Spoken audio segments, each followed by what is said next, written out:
ಚಿತ್ರದುರ್ಗದ ರೇಣುಕಾಸ್ವಾಮಿ ಕೊಲೆ ಪ್ರಕರಣದಲ್ಲಿ ಎಲ್ಲ ಆರೋಪಿಗಳು ತಮ್ಮ ಮೇಲಿನ ಆರೋಪವನ್ನ ನಿರಾಕರಿಸಿದ್ದಾರೆ. ಆದರೆ ಇವತ್ತು ಜಡ್ಜ್ ಟ್ರಯಲ್ ನಿಗದಿ ಮಾಡಲಿದ್ದಾರೆ. ಹಾಗಾಗಿ ಕೋರ್ಟ್ಗೆ ಹಾಜರಾಗಬೇಕಾಗುತ್ತೆ. ದರ್ಶನ್ ಮತ್ತೆ ಇನ್ನಿತರೆ ಆರೋಪಿಗಳು 6 ಆರೋಪಿಗಳು ವಿಡಿಯೋ ಕಾನ್ಫರೆನ್ಸ್ ಮೂಲಕ ಕೋರ್ಟ್ಗೆ ಹಾಜರಾಗ್ತಾರೆ ಅಂತ ಹೇಳಲಾಗ್ತಾ ಇದೆ. ಇನ್ನು ಉಳಿದ ಆರೋಪಿಗಳು ಖುದ್ದಾಗಿ ಕೋರ್ಟ್ಗೆ ಹಾಜರಾಗ್ತಾರೆ ಅಂತ ಹೇಳಲಾಗ್ತಾ ಇದೆ. 64ನೇ ಸಿಸಿಎಚ್ ಕೋರ್ಟ್ನಲ್ಲಿ ಇವತ್ತು ಟ್ರಯಲ್ ನಿಗದಿ ಮಾಡಲಾಗುತ್ತೆ. ವಿಚಾರಣೆ ನಡೆಯಲಿದೆ. ಎಲ್ಲ ಆರೋಪಿಗಳು ಹಾಜರಿರಬೇಕು ಅಂತ ಜಡ್ಜ್ ಸೂಚಿಸಿದ್ದಾರೆ.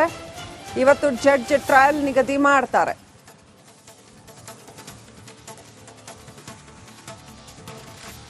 ಸೊ ಏನಾಗುತ್ತೆ ಇವತ್ತು? ಇವರು ತಮ್ಮ ಮೇಲಿನ ಆರೋಪಗಳನ್ನ ನಿರಾಕರಿಸಿದ್ದಾರೆ. ಆದರೆ ಜಡ್ಜ್ ಟ್ರಯಲ್ ನಿಗದಿ ಮಾಡಿದ ನಂತರ ಮುಖ್ಯ ಕೇಸ್ನ ವಿಚಾರಣೆ ಮುಂದುವರಿಯಲಿದೆ. ಯಾವ ರೀತಿಯಲ್ಲಿ ವಿಚಾರಣೆ ಹೋಗುತ್ತೆ, ಸೆಕ್ಷನ್ಗಳು ಯಾವ್ಯಾವ ಸೆಕ್ಷನ್ಗಳಲ್ಲಿನ ಆರೋಪಗಳು, ಯಾವ್ಯಾವ ಆರೋಪಗಳನ್ನ ಫಿಕ್ಸ್ ಮಾಡಲಾಗತ್ತೆ, ಎಲ್ಲವೂ ಕೂಡ ಇನ್ನಷ್ಟು ಡೀಟೇಲ್ಸ್ ಇವತ್ತು ಲಭ್ಯವಾಗತ್ತೆ. ಅದಾದ್ರೆ ಕೇಸ್ನ ವಿಚಾರಣೆ ಆರಂಭ ಆಗತ್ತೆ, ಹಿಯರಿಂಗ್ ಆರಂಭ ಆಗತ್ತೆ. ಸೊ ಕೇಸು ಮುಂದಕ್ಕೆ ಹೋಗುತ್ತೆ ಏನು ಅಂತ.